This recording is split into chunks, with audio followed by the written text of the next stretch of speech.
वज़ीर ख़जाना शौकत तरीन ने IMF के प्रोग्राम को मुश्किल करार दे दिया। कहते हैं हुकूमत मुश्किल हालात में IMF के पास गई। IMF ने सख्त शराइत रखी जिनकी सियासी कीमत भी है।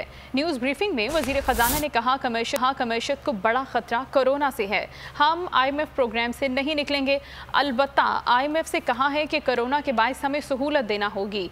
बिजली की कीमतें बढ़ाने से माजरत करेंगे। IMF के 90% प्रोग्राम नाकाम हो जाते हैं क्योंकि IMF गला इतना दबा देता है कि सांस लेना मुश्किल हो जाता है और हमने IMF से यही बात की है कि कुछ सांस लेने का मौका दें।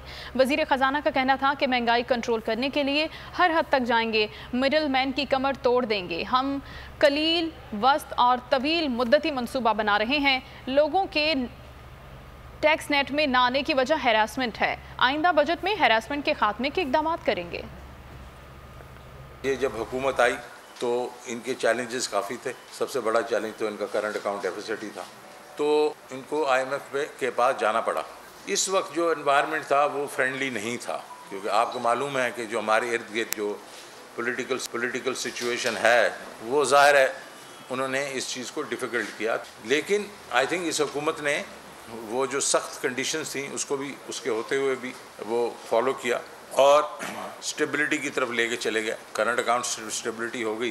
पहला हमारा ये होगा कि हम बेसिकली हमने इसको रेवेन्यू का एनवेलप बड़ा करना है और फिर उसके बाद हमने बाकी चीज़ों को पुश करना है। मेरा नहीं ख्याल, तो पहले मेरा ये है कि अगर इफ़ द पीपल थिंक कि हम IMF प्रोग्राम से निकलने की कोशिश करें, नहीं, हम नहीं निकलेंगे। क्योंकि देखें IMF प्रोग्राम से एक आपको एक स्टैम्प मिलती है और उसके बाद जिससे ये है कि दुनिया जो है आपको वो देखती है कि ये बेसिकली स्टेबिलिटी की तरफ जा रहे हैं। लेकिन हम जो उन्होंने इस वक्त हमें जो हदफ दिए हुए हैं उनको हम कहेंगे इस वक्त कोविड 3 आ चुका है और उसकी वजह से हमें आपको थोड़ा सा स्पेस दें।